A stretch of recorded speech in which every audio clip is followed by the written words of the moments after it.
Welcome back to Tactical Foul, you guys. I am Kevin. That is my boy Tigo right there. Tigo, how we doing today, brother?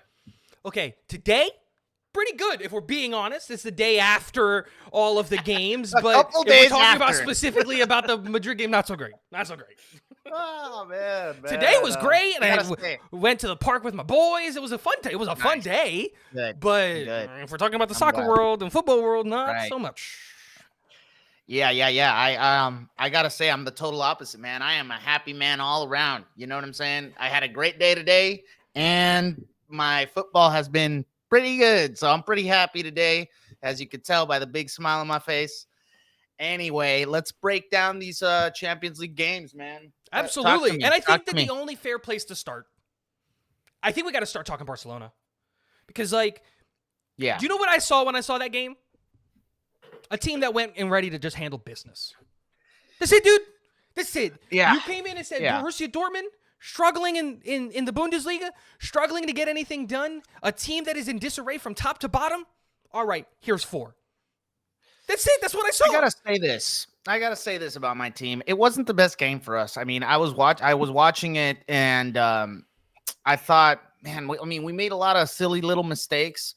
I feel like, and here's where I am a little concerned. And we spoke a lot about Inter, and we spoke a lot about, and we'll get into them in a second. We made a lot of silly mistakes in defense. You know, Garassi could have had a couple goals. And even though, yeah, we won, we handled business as expected. You know, I'm happy that my team played the way that they played.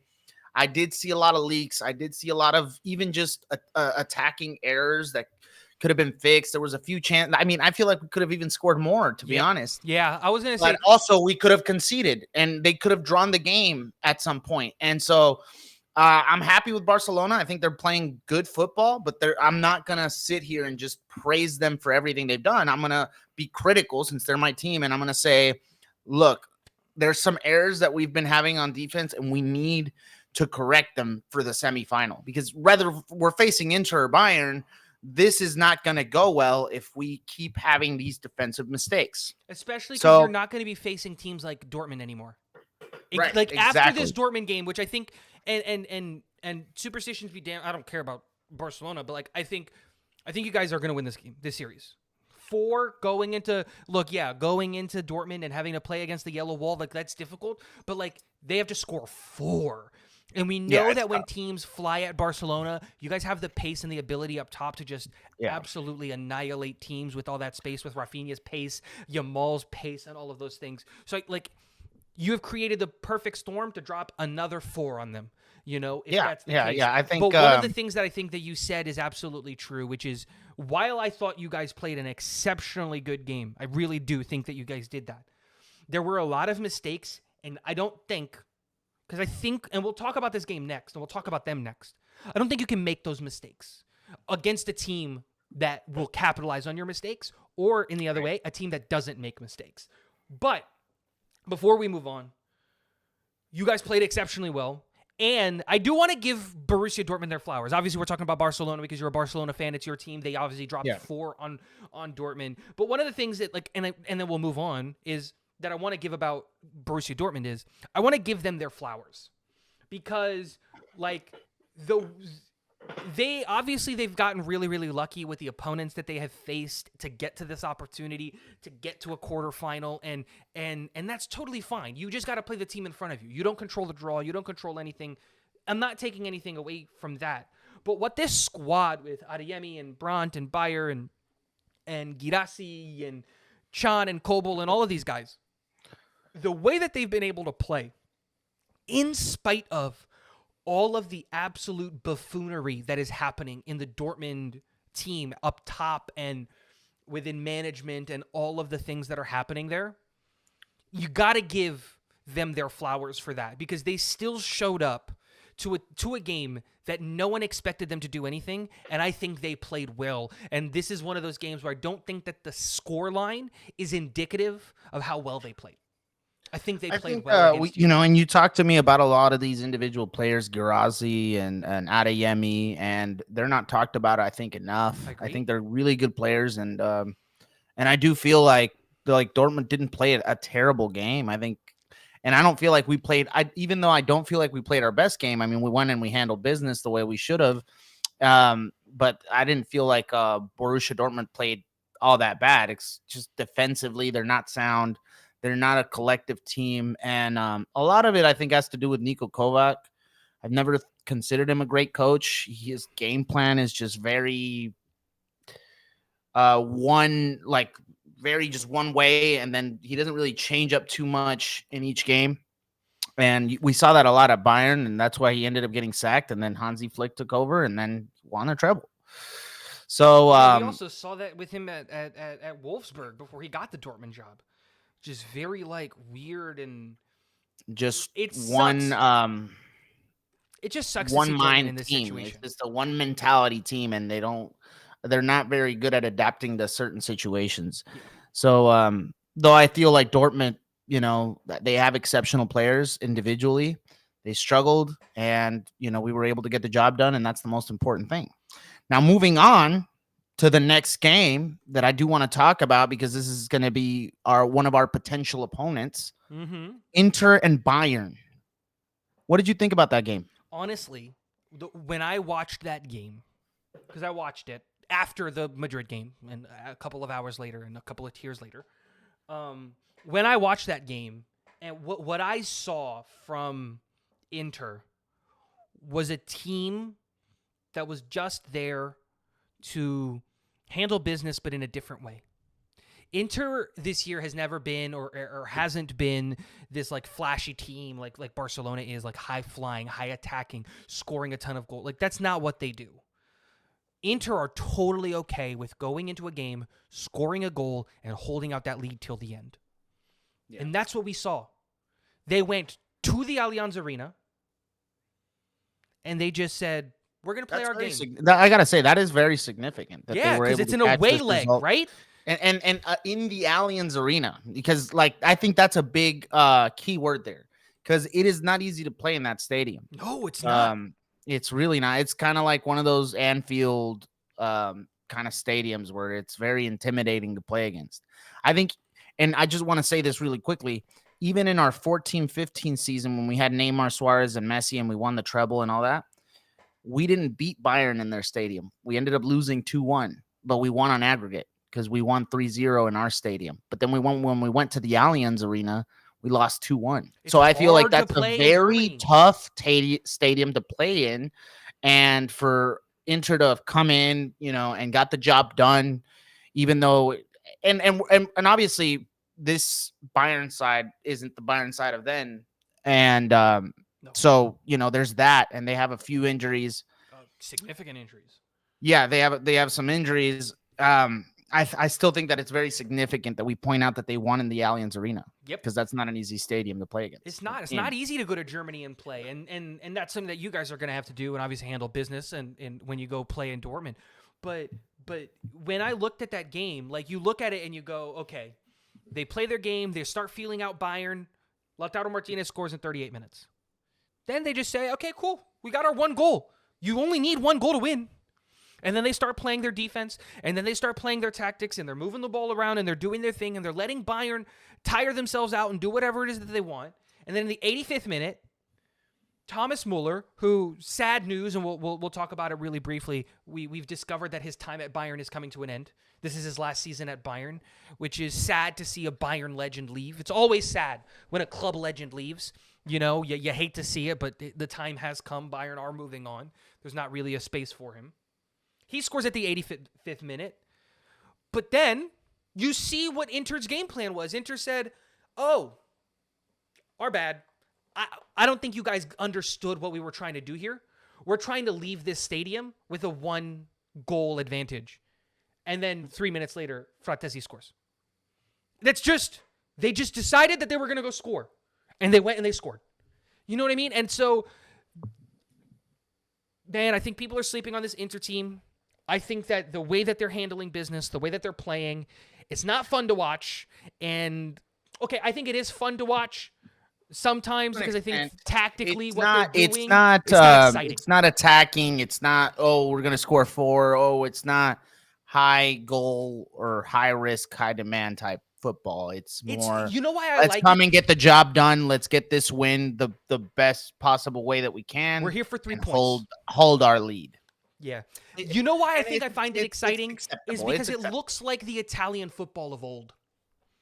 When we were growing up, those absolutely dominant AC Milans, Inter Milans, Juventus, Romas, all those teams of when we were in the late 90s, early 2000s, when they were winning the Champions League and they were winning Ballon d'Ors and Maldini and all of those guys, you know what I mean? Yeah, it That's what definitely this looks. team reminds me It's of. very defensive, and it's pressing where you need to press, and it's knowing how to Tactical press, advantages. and it's very knowing when you need to hold your lead, knowing when it's time to like come in and high press real quick and retain that ball and come in and score a goal when needed. And it's very physical. It looks very Yes. and they got players like Lauta. Lauta's very physical player, even though and the thing I like about Lauta is that he's not just a physical player, he's a very good dribbler Technically and skilled shooter, physical player. technically skilled, exactly. And then Turam, you have Turam who's like who's a very Holland-esque player. He's very physical, but then when he needs to, he runs up, runs fast, bodies the opponent, scores goals. It's a perfect Great one-two team. punch. It's a perfect one-two punch because It dude, you is. It can't is. move Thuram. I don't care how strong you are. You're not moving him. He's literally the perfect forward for hold-up play. And when you have Lautaro sprinting between the lines in the half spaces, trying to get in behind, you're not bringing him down. You're not stopping him. You're not stronger than he is. And so, again, I really like how Inter is playing. And now they get to go back to the Stadio Giuseppe and play at home. Again, another stadium that's not easy to go to. It's not easy to go play in Italy with the Ultras and all of those guys. And now Bayern are on the back foot. And like you said, they've got a lot of injuries. Neuer out, Davies out, Upamecano out, Musiala out, Coleman out. Like, they're already having to go uphill. And I think the thing that sucks is that Inter looked like they were in charge of that game the entire time, and they didn't even play their full starting 11. DiMarco on the bench, Dumfries on the bench. No, he wasn't even on the bench. They didn't even dress him so that he could try to get healthy. De Vrij on the bench. Like, they didn't even have to play their full starting 11, and they looked in control of that game the entire time. That's good, man. I think that they're going to be a formidable opponent if we go through, and we'll be an talk exciting about game. predictions later. But I do Once want the to get into semifinals are set, we'll do a whole yeah, semifinal episode. yeah. I do want to get into your team now because Let's talk PSG.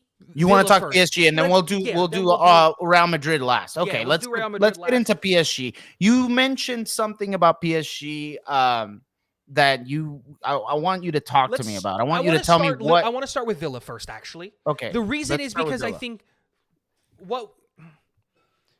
Villa have come to the end of their Champions League run.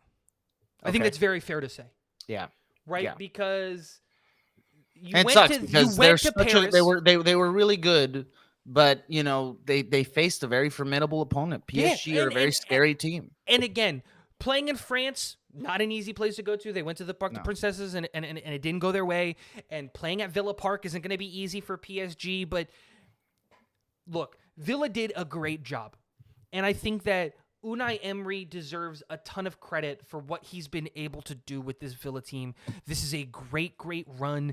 This ownership group in Villa, for what they did in January, doubling down, going out and getting Asensio, going out and getting Marcus Rashford to make this team work, and going out and getting, all of these players and to just do things to get this team to compete at a high level. You got to give credit where credit is due. But they've come up to a team that's just built better. Like, that's just really it. It's built better. There's more money in it. It's a very, I think PSG are a very well-oiled machine right now. Yeah. Personally. And it sucks because I really liked a lot of these players on Villa. Like, I really liked Rodgers. It's disappointing. It's disappointing. And but when you that's the thing about Luis Enrique's teams, and why I've always admired him as a coach, is because his teams, regardless of the philosophy, right? Because obviously we're not going to agree on the philosophy, but every team that he's been in has been very well worked. even the Spain team that he was in, even though they didn't win anything and they struggled a lot, it was a very well worked team, and you could tell by the way they pressed. You could tell by the way they were very aggressive when it came to attacking. So that's what I love about Luis Enrique. Even though obviously when we talk about accolades, it doesn't come to what other coaches like Pep or Carlo or um, you know what I mean. Yeah. But or even Jose, but I admire that about him is his teams. He's one of the coaches I think that works really hard to have his team work really hard to not only just have the ball but be aggressive with it and go and shoot and score and nor it's a very typical kind of thing for Luis Enrique's teams. See, that's where I get what you're saying, and I did say that I was going to give Luis Enrique some flowers. I did tease you that a little bit because I went back and I watched this game. I watched this whole game twice. Okay. Yeah. One where the first game I was just watching the game to enjoy it. Right? Good football is good football. I just wanted to enjoy some of these good players. And then the second game I watched with a notebook out so that I could take some notes, so that I can kind of see what is it about this specific PSG team and not just try to take the information from like league games, which they've already won the league in the beginning of April, which is absolutely I think insane. the best way to analyze PSG is probably in the Champions League. Exactly. Which they And also that's against good teams. And they that's what didn't do Villa really. is. They didn't honestly didn't do all that great in the Champions League when we're talking about the table. But this is the team. But this is finally, I think, the way that Luis Enrique wants to play his team. And here's the one thing that I will say about this PSG team. If you were to not tell me who was managing this PSG team, if you were to just say, watch this team and not tell me who the manager is, I would never in a million years say that Luis Enrique is the manager of this team. Because the way that he has this team playing is so counter to what we've seen from Luis Enrique when he was a manager at literally every single one of his stops. Both times at Barca, at Roma, at Celta Vigo, the Spain time. Like, we've never seen him manage a team this way. And what I mean by that is PSG are almost playing in a very similar way that Carlo Ancelotti operates his team, where it's not you're a left winger, you're a right winger, you're like a striker, which is what we saw from him when he was at Barca, which is what we saw from him when he was at Spain, where it's very like positional and you're gonna small passing triangles. Hold on, and I'm gonna things just like interrupt you just for a second, just because you said that. I'm gonna say this, just one little thing. At Spain, it was very like that. Of course, but at Barcelona, I gotta argue against it because he had Neymar, Messi, and Suarez. And they were able to just do whatever the heck they wanted. No, but it was still positional. What I mean by positional, I don't mean like Neymar's the left winger, Messi's the right winger, Suarez. What I mean by positional is like we saw times where Messi was in the middle. But if Messi was in the middle, Suarez would take over the right spot. And like where the spaces that they would fill in the field at that time were just very fluid. No, like, absolutely. But what I mean is that they were still charged with filling specific spaces on the field. Okay. That's what I mean by positional. Okay. They were charged with, while they were fluid and they could change, they were charged with, look, if Messi's in the middle, somebody's got to be on the right. And if Messi drops back into midfield, somebody's got to be on the right. And if Neymar bumps into the middle, somebody's got to be on the left. I don't care who it is, but we're going to create patterns of play that are going to work. And that's what Barcelona has done for like 100 years. Okay, so what's the difference between that There are no positions on this team with PSG. It's just very free-flowing, you would say. Dude, it's not even... I guess that's the best way to say it. It's just, hey... Good players get around the other good players. There's a screenshot from the PSG versus Aston Villa game. I paused it. And there were 6 players on one half of the field. 6 players. Kvaratskhelia, Dembele, Doué, Neves, Vitinha, and Ruiz were all on the left side of the field. Like, that's to create overloads, right? But no, it's not even for overloads. I'm saying like, dude, I'm saying like they weren't. There was no PSG players on the other side of the field, and Okay. they had the ball. Yeah. Like Yeah, there was I only nobody on the I didn't right really watch side. a lot of it because I've seen. I mean, I saw what I needed to see against one Man City, and then whoever they played before Liverpool. Man City, Liverpool. Yeah, It I was saw after, those two games, and I but they mean, I didn't just play saw what I like needed to this. see from PSG. I think the And point I is knew that that they were going to take over Villa because, yeah, and not that Villa aren't a great they're team, just not. but I just didn't. They The didn't moment have the the moment they players. overcame Liverpool, of course they were going to overcome Villa. They're a scary team. Look, and I've Yeah, said this about PSG. They're a scary team, and I'm glad that you pointed that out. I didn't actually analyze that way about PSG. I've always just felt like Luis Enrique likes to have the ball. He's very aggressive, and even though he still has that, I'm glad that you analyzed that because I didn't dude, necessarily see that. he's not managing PSG like a Luis Enrique team, and I think that Hmm. that's like it's made me rethink about Luis Enrique as a manager Hmm. because what that shows is an ability to adapt in a big way to go from playing positional style football where there are positions on the field that need to be filled and it doesn't matter who fills it but they need to be filled so that we can Yeah, create these passing lanes to just being free flowing and taking advantage of the creativity and the stuff that you have in your players and just letting them shine individually. Dude, he's yeah, getting the best out of these players. The introduction of yeah. Kvaratskhelia, Due, Dembele, Vitinha, like the way that this team is playing is phenomenal. The reason Nuno Mendes has been able to explode onto the scene this year is because he has the freedom to do what he wants on that. Like, there is a lot of I really, like really Dude good a things lot. happening I in like Dude PSG. a lot. Yeah, dude, I think he's a he's great fun. player, but it's not just him. It's Joao Neves that I like a lot too. And Barcola, Zaire Emery. obviously Dembele is just playing, and Kvaratskhelia is.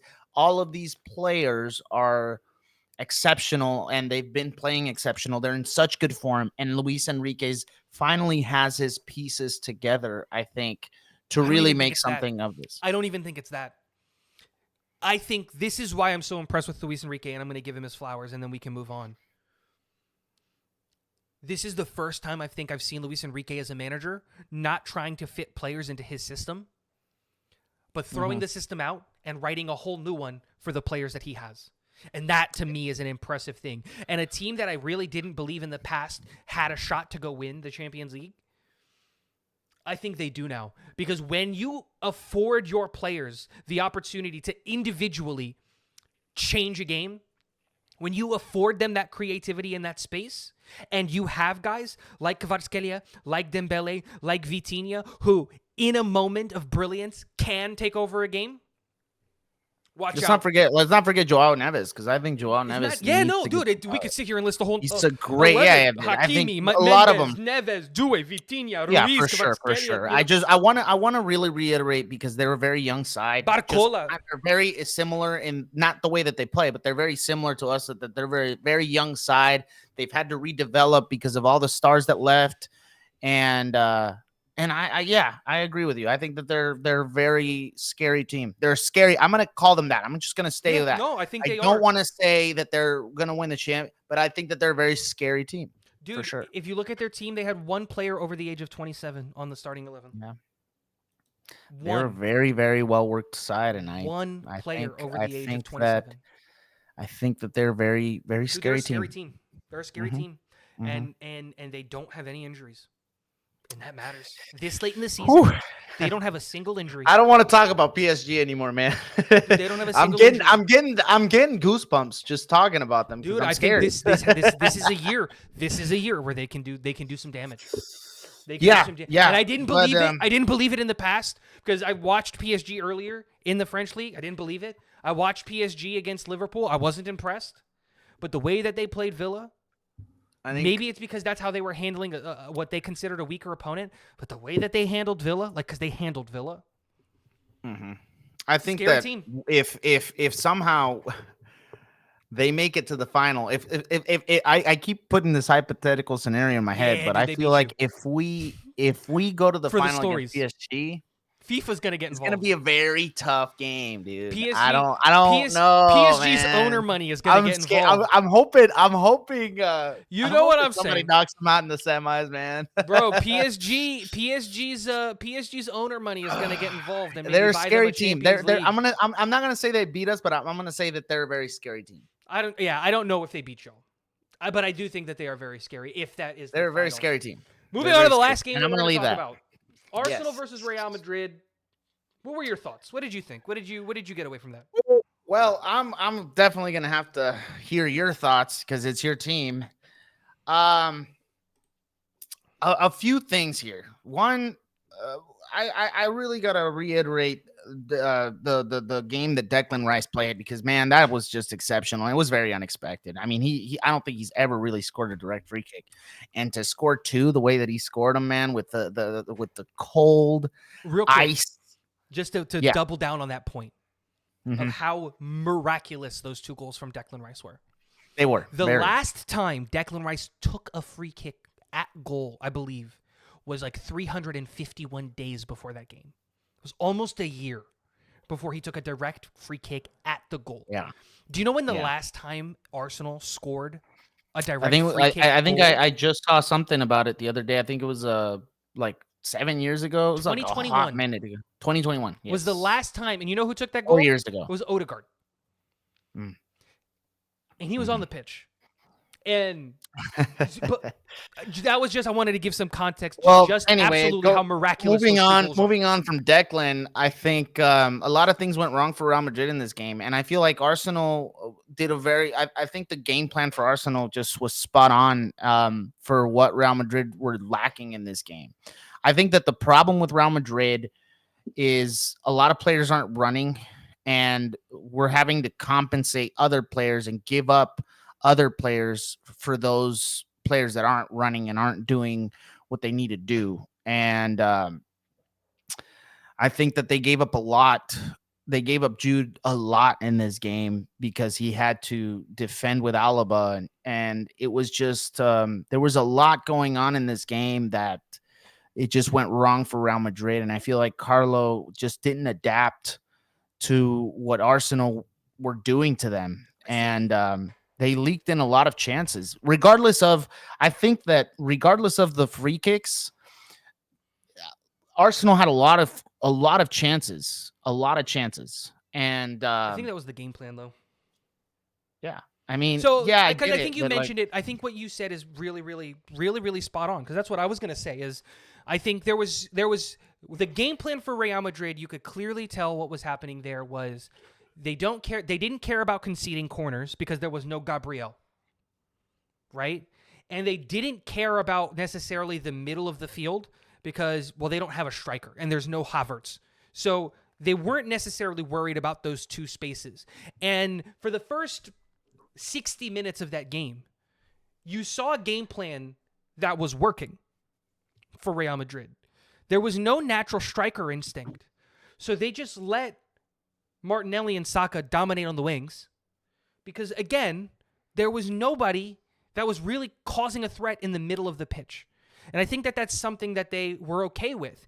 They said, look, we're okay with conceding corners. There's no Gabriel. Without Gabriel, they're not lethal on corners. And we're Another okay thing with that I conceding think- free kicks because, well, the last time they scored a free kick was almost 5 years ago. Yeah, 4 years ago. I think. Can I just say this? Yeah, go I ahead. think another problem that went wrong for you guys that I forgot to reiterate because I saw a deep analysis on this game was Mikel Merino dropping in as a false nine really affected Asensio's game. I think in this one, and it confused him a little bit on who to mark See, I didn't because get that. he dropped in. I actually And, thought Asensio had a good game. I think he was told to follow Mikel Merino. I think that was like tactically a decision that he was told is like just don't let Mikel Merino be in the when box. Arsenal were trying to create those overloads with Martinelli, he didn't know if to go back with Martinelli or to stay with Marino. No. And I think that that was a created a big decision that was problem. made before the game. I think that was a thing of like, no. Give them the wings. We saw that all game. Yeah, Give but the them thing the is, wings. Martinelli started cutting into that space where Asensio should have been at. But because he's coming into Marino, he had a hard time trying to either make the decision to stay with Marino or to come back and catch up to Martinelli or you know what I'm saying, right? Yeah, no, I know exactly what you're That's, saying, I but I think think that that was created a a big tactical problem for decision. Real Madrid. See, I don't think it Yeah. did. See, Yeah, but I don't think it that was the correct problem tactical decision. I think that the problem in this game fundamentally came down to two things. Two decisions that Carlo Ancelotti made. Number one was Alaba at left back. Because, I'm sorry, a 32-year-old left center back, because that's what he's been for Real Madrid, who hasn't played left back in 7 years, was not the right decision. And you saw that. This is the biggest criticism I've always had for Carlo, has always been when push comes to shove, he's always going to give experience the nod. And that's what he did. Because instead of playing Fran Garcia, he played Alaba. And I'm not sitting here Ferland saying Mendy's that Fran injured? Garcia would have been, what? Mendy's injured? Yes. He'll be back for the second leg, but he is hurt. He was in practice and he was doing those things. He should be back for the second leg. That being said, I'm not saying that Fran Garcia would have done a better job against Saka. Let's be very clear. Saka's one of the best right wingers in the world. But the moment you put Alaba in there, you put a guy whose legs, who doesn't have his legs anymore, who's not going to keep up and was just going to get toast. And because for the first half he was getting toast, they made a tactical adjustment. And this is the key piece. You brought it up, and I'm very glad that you brought it up. He decided to drop Jude from that left mid spot that he shouldn't be playing, should be playing centrally, but he can't play centrally because Valverde is playing at right back, because Florentino didn't buy a right back and didn't buy a center back. I could do a whole tangent on Florentino. But let me ask the you this. moment that Jude... But it didn't bother you that Vinny wasn't running? Because I feel like Vinny we haven't got there yet. Wasn't running. We haven't got there yet. Okay. Yes, to answer your question, yes. But that was part of the game plan. I think you could see it. We'll get there. Jude dropping into double team with Alaba to cover Alaba's butt because he was getting roasted the whole game. What did that do? It created space in the middle of the field. And then Declan Rice goes out there and has 2 moments of absolute magic. Because both of those free kicks are a direct result of Bellingham dropping in and Saka cutting to the middle of the field. And then those fouls happening. One by Alaba and the other one by Camavinga. And Declan Rice, this is not me trying to take anything away from Declan Rice. Sometimes when you have really good players, they produce moments of magic. And that's what Rice did. That performance by Declan Rice, and this might be dramatic because it's against my own team or whatever, I think honestly is singularly one of the best. What that Arsenal team, what Rice did for Arsenal, might be singularly one of the best performances by an English player on an English team in the Champions League in history. Honestly. Because those 2 free kicks, dude, professionals in training hitting 2 free kicks in training back to back would have them gassed. To do that twice in a game, in a quarterfinal, at home, at the Emirates, against Thibaut Courtois, against Real Madrid. Dude, I've never seen a performance like that from free kicks in my life. That was magic. He took that team, put it on his back, and said, we're winning this game, which was just phenomenal. And then I think the last thing that I'll say is it absolutely infuriated me where Vinny and Mbappe weren't pressing. And I think that was part of a tactical decision that I don't agree with, because I think what the idea was, we're just going to kick the ball over up the top to Vinny and Mbappe, because logically speaking, Mbappe is better than everybody on Arsenal. Vinny is better than everybody on Arsenal. But what happened is both of those guys dropped absolute stinkers. And you can't do that. You can't do that for Real Madrid in the Champions League. Out of the chances I saw Madrid had, I think Vinny had one chance that he just whiffed. And it wasn't really a chance. I mean, he just kind of shot it from outside the box and it wasn't even near. There were 2 chances for both of them. There was 2 chances for both of them. There was 2 chances Mbappe had. One was at a very bad angle, and it was wasn't really going to go hard. in. wasn't going to go in, and the other one he Good just chance, fumbled shot it. it straight at Raya. To be honest, I And mean then Raya, good save from Raya, great save but from Raya. But great save from Raya, but like you hit it almost challenge him a straight little at bit. Raya. Yeah, like he had the time and space. No, He could have like, either gone. He could have either gone to the left corner or the right corner, but he went right down the middle. right at him. So No, yeah, no, but and then I mean, Vinny, with both of his chances, did the same thing. One right at Raya, one wasn't even anywhere kind of a challenge, nothing. From a super one shallow just kinda angle. went out. That's the only one I saw. Yeah, no, there was two of them where it was just like one where it wasn't even a challenge. It was just like, eh. And then one where it was like, dude, you're shooting from that angle. Like, it's like super shallow. Like, I think ultimately, and then we'll end it here, unless you have something to say. I think ultimately what I'll say is this, is I'm not going to count Real Madrid out ever, because we've come from behind against much, much better teams than this Arsenal team. And I'll point to the Man City thing I do game. want to point out, you guys have never come behind a 3-0 Well, it's only happened 4 times in Champions League history. Okay. You guys did it once in the early 2000s. We did it in a 4-0 loss. Yeah, I think it was in against 2000. PSG. It was in the early or late 2000s. It was in 2000. It was right after that season we won the treble. I don't remember. It was There's Luis that Enrique's one. last. It was Luis Enrique's last season, 2015, 2016. Then I think Bayern did it to y'all. And then I think No. Liverpool. The most recent one was the one that Liverpool did against y'all. Bayern didn't do. I don't think Bayern ever came back on us. It might not have been Bayern. From what I heard, that doesn't matter. The last time it happened was Liverpool against you guys. Yeah, Liverpool against us. That was the last time it happened. A team. And again, if there's any team that's going to do it, it's Real Madrid.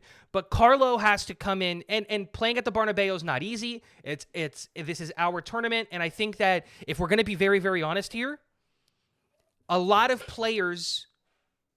I'll leave it at this. This game against Arsenal might dictate whether Carlo Ancelotti is the manager of Real Madrid next year. This game.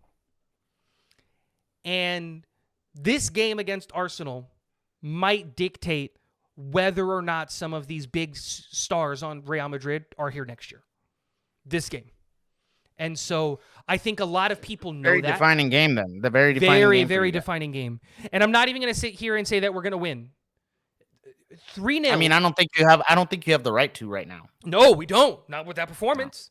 No. And my thing is and like honest, I can see the fixes. I can see what the solutions are, but the problem is Carlo going to do them?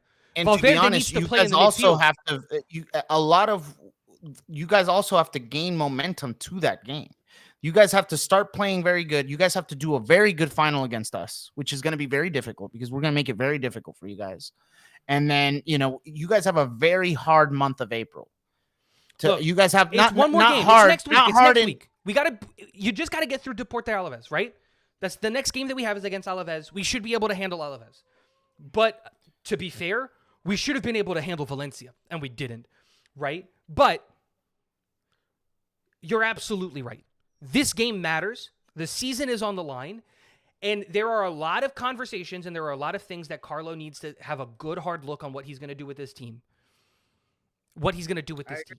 I agree. It's a tough game. And so I'm not going to count us out, but I do think that it's a tough one. It's going to be a very difficult one. Rice won this game.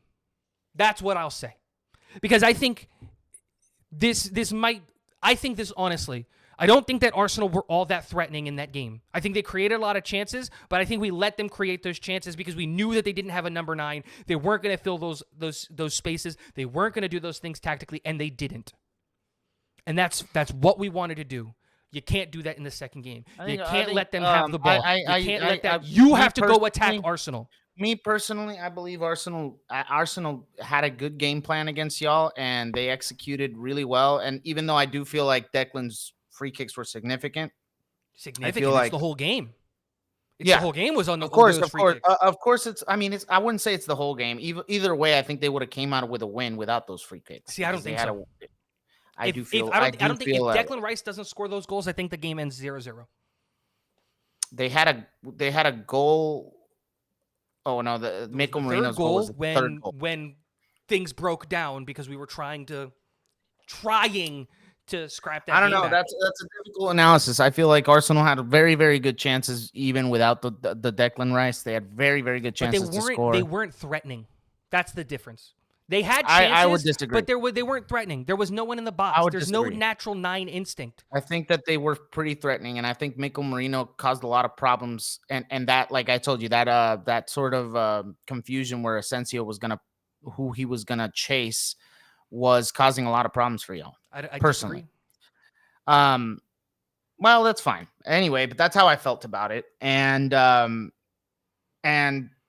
I think that it's going to be a very difficult game, but I also wouldn't count Real Madrid out. Real Madrid or Real Madrid. I'm not going to sit here and say that you guys are lost until it's lost. But when you guys do, or if you guys do lose, I am going and buying myself an Arsenal jersey. I will say that. Look, I think you should probably put that order in because I think it's a very difficult comeback to do. It's a 3-0 difficult game. is I don't want not- to put. it's I don't not want to. hard. I'm not gonna. It's not But I easy. will not sit. But my point with that is I am not going to sit here and count Real Madrid out, even though I Nor don't. should you. Even though Arsenal, I felt like Arsenal deserved the win. I felt like I do feel like I don't feel like Real Madrid are going to go through. But I'm not going to count Real Madrid out. That's what I mean by that more than anything. No, if not, I would have absolutely. I bought the agree. Arsenal jersey already because I'm not going to. You should count buy Real the Madrid Arsenal out. jersey because you're an Arsenal fan. No, I'm not gonna. I'm not gonna become an Arsenal. Know that This you will. bleed Here's the thing. crimson red or I've whatever always their colors defended are. Arsenal, but if they win against y'all, and I'm not talking about win that next game. I'm talking if they go through to the next round and they knock y'all out of the Champions League, I will officially call myself an Arsenal fan. No. You are. You're just lying to yourself. Come on, guys. Man. Get in the chat. Tell him that he's been an Arsenal fan for the last 3 years.